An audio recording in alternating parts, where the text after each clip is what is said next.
अगर आप हज 2025 का इरादा रखते हैं तो आपके लिए अहम तरीन इत्तला ये है कि सऊदी हिदायत के मुताबिक 18 अप्रैल हज वीज़ा की इजराई के लिए ख़तई आखिरी तारीख होगी। सफ़र हज आसान और आरामदा बनाने के लिए तशरीफ़ लाएं अल आज़म टूर्स एंड ट्रैवल्स हैदराबाद। देश भर में 32 साल बेहतरीन खिदमात का एजाज अपने नाम करने वाला वो इदारा है जो तनाज़ात से पाक और आज़मीन हज को आसानी फराहम करने पर यकीन रखता है। आपके लिए 4 पैकेजेस दिए गए हैं। अपनी सहूलत के हिसाब से आप अपनी नशिस्त को बुक करवा सकते हैं। वो वक्त कम है, इसीलिए जल्दी करें। हुकूमत हिंद की जानिब से मंजूर शुदा अल आज़म टूर्स एंड ट्रैवल्स, भरोसा, इत्तेमाद और एतबार का दूसरा नाम अल आज़म टूर्स एंड ट्रैवल्स, नाम ही काफ़ी है।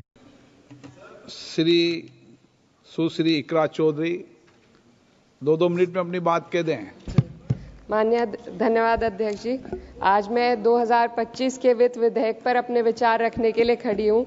सरकार इस बजट को जन कल्याणकारी बता रही है, लेकिन क्या ये वास्तव में गरीबों, किसानों, श्रमिकों और मध्यम वर्ग के हितों की रक्षा करता है? क्या ये युवाओं को रोजगार देगा? क्या महंगाई में राहत देगा? लगातार हम पढ़ते आ रहे हैं कि भारत की जीडीपी पिछले 10 वर्षों में दोगुनी हो गई है और हम जापान और जर्मनी को पीछे छोड़ते हुए 27 तक दुनिया की तीसरी सबसे बड़ी अर्थव्यवस्था बनने के ओर अग्रसर है। लेकिन यह उपलब्धि तब फीकी पड़ जाती है जब हम प्रति व्यक्ति जीडीपी के आंकड़ों को देखते हैं, जिसमें भारत विश्व स्तर पर 100 से अधिक देशों से पीछे है। 23-24 के लिए स्थिर कीमतों पर प्रति व्यक्ति जीडीपी केवल 1,24,600 रुपए है। ये कोई आश्चर्य की बात नहीं कि सरकार इस डेटा पर बात करने से बचती है, क्योंकि वे ये नहीं समझा सकते कि पूरे देश की जीवन स्तर में वृद्धि क्यों नहीं हो रही। वे ये नहीं बता सकते कि देश में इतनी गहरी आय असमानता क्यों बनी हुई है और आम नागरिकों को आवश्यक सेवाओं तक पहुंचने में इतनी कठिनाइयां क्यों होती हैं।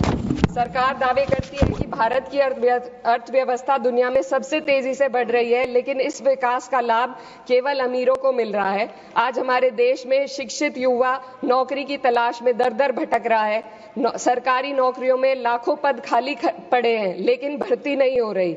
निजी क्षेत्र में भी नौकरियों की संख्या घटती जा रही है। उधर देश की शीर्ष 1% अमीरों के पास 40% से अधिक संपत्ति है, जबकि करोड़ों लोग 2 वक्त की रोटी के लिए संघर्ष कर रहे हैं। यह आर्थिक असमानता लगातार बढ़ रही है क्योंकि सरकार की नीतियां बड़े उद्योगपतियों को फायदा पहुंचाने के लिए बनाई जा रही है, जबकि गरीबों और मध्यम वर्ग को महंगाई और टैक्स के बोझ तले दाबा जा रहा है।